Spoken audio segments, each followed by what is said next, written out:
Mangalmati students, today we will discuss about the chapter Yoga and Lifestyle. And today topic is आसन as preventive measure. योग and lifestyle chapter है, उसके बारे में पहले भी पढ़ चुके हैं, योग की डेफिनेशन पढ़ चुके हैं, इंपॉर्टेंस ऑफ योग पढ़ चुके हैं। लेकिन आज का टॉपिक है asan and preventive measure. Meaning of asan. Asan means holding the body to particular posture in order to bring stability to the body and peace to the mind.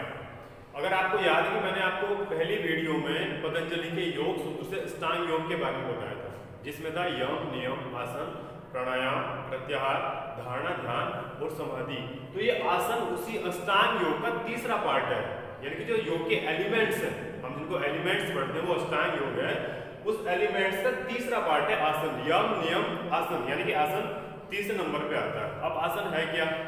कोई भी योगी अपनी योग साधना के लिए, जैसे कोई योगी योग साधना करता है तो अपनी योग साधना करने के लिए किसी न किसी स्थिति में अपने आप को स्थिर करके आसन करता है। तो योगी की वही स्थिति यानी कि वही स्टेबिलिटी आसन कहलाती है। महर्षि पतंजलि ने अपने जो योग सूत्र दिया है, उन्होंने अपने योग सूत्र में आसन के बारे में लिखा है कि स्थिरम सुखम आसनम, यानी कि शरीर की वो स्थिति जिससे मन को सुख प्राप्त हो, हमारे शरीर को सुख प्राप्त हो, शांति प्राप्त हो, वो आसन कहलाता है। स्थिरम सुखम आसनम, यानी कि शरीर की वो स्थिति जिसमें हमें सुख प्राप्त हो, शांति प्राप्त हो, वो स्थिति, वो स्टेबिलिटी आसन कहलाती है। नेक्स्ट, हमारे जो वेद हैं, उपनिषद हैं, उनमें आसन के बारे में क्या बताया? जैसे हमारा ब्राह्मण उपनिषद है, ब्राह्मण उपनिषद में अकॉर्डिंग टू ब्राह्मण उपनिषद योग के बारे में क्या लिखा हुआ है आसन के बारे में? To sit in a comfort position और पोस्चर फॉर एवरलास्टिंग पोजिशन और posture for everlasting period is called asan. ठीक है, यानी कि शरीर की वह मुद्रा या किसी योगी की वह मुद्रा जिसमें योगी चिरकाल तक यानी लंबे समय तक स्थिर रह के अपनी योग साधना को करता है, वो स्थिर रह सके, अपनी स्टेबिलिटी को बनाए रखे, आरामदायक स्थिति में अपनी स्टेबिलिटी को बनाए रखे, उसको आसन बोलते हैं। ठीक है, अब इसमें आसन की भी तीन कैटेगरी है। आसन की तीन कैटेगरी है, कौन कौन सी है? नंबर 1 कल्चरल आसन, यानी कि हमारे सांस्कृतिक आसन। ठीक है, नंबर 2 मेडिटेटिव आसन, यानी कि जो ध्यान वाले आसन है जिनमें हम ध्यान कर सकते हैं। Number 3 relax. देखिए, मैंने आपको बताया कि आसन को तीन पार्ट में डिवाइड किया गया है। ठीक है, कल्चरल आसन यानी कि सांस्कृतिक आसन, मेडिटेटिव आसन यानी कि ध्यान आसन, और रिलैक्सेटिव आसन, इन तीन पार्ट में डिवाइड किया गया है। ठीक है, कल्चरल आसन कौन से होते हैं? जो सिस्टमेटिक और रेगुलर तरीके से प्रत्याहार और प्राणायाम के अनुरूप किए जाते हैं, उनको कल्चरल आसन बोलते हैं। ठीक, अब कल्चरल आसन को पूरा समझने के लिए हमें अष्टांग योग को समझना पड़ेगा, जो महर्षि पतंजलि का अष्टांग योग है। अब अष्टांग योग का पहला पार्ट है यम, जो मैंने आपको बताया था, यम, नियम, आसन, प्राणायाम। उसमें पहला पार्ट है यम।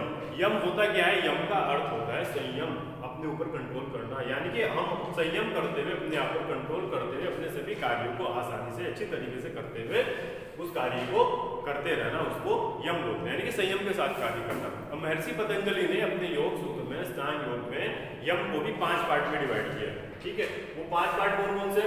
नॉन वायलेंस है, ट्रूथफुलनेस, नॉन स्टेलिंग, ब्रह्मचर्य और अपरिग्रह, यानी कि अहिंसा, सत्य, अस्तेय, ब्रह्मचर्य और अपरिग्रह। नॉन वायलेंस आपने, यानी कि अहिंसा, आपने अहिंसा के बारे में पढ़ा, अहिंसा परमो धर्म।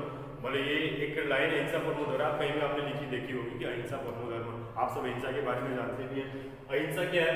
यानी कि अपने मन, वचन और कर्म और अपनी वाणी से, अपने कार्यों से कभी भी किसी को दुख ना पहुंचाना नॉन वायलेंस होता है। यानी कि हम जितने भी कार्य करते हैं, किसी भी कार्य को करते समय हमारी वजह से कभी किसी का दिल ना दुखे, किसी को कोई परेशानी ना हो, यानी कि तो वो अहिंसा में आता है। ठीक है, नेक्स्ट है ट्रूथफुलनेस, यानी कि सत्य, सच।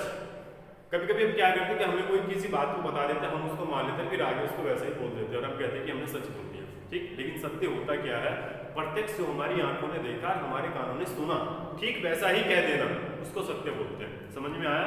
जैसा हमारी आंखों ने देखा, हमारे कानों ने सुना, जो हमने महसूस किया, ठीक है, ठीक वैसा ही कह देना, उसको सत्य बोलते हैं। इस तरह से आप सत्य का पालन कर सकते हैं। नेक्स्ट है नॉन स्टेलिंग, यानी कि अस्तेय, इसका मतलब है चोरी न करना। ठीक है, मतलब कभी भी किसी भी प्रकार की कोई चोरी नहीं करना। ठीक है, अब चोरी का मतलब ये नहीं है इसमें कि आप किसी का सामान उठा के भागे, उसको चोरी नहीं बोलते कि आप किसी का सामान उठा के भागने में चोरी है। मतलब अपने मन से किसी भी दूसरे इंसान या किसी भी चीज का लालच नहीं करना, ठीक है, वो भी अस्ते में आता है।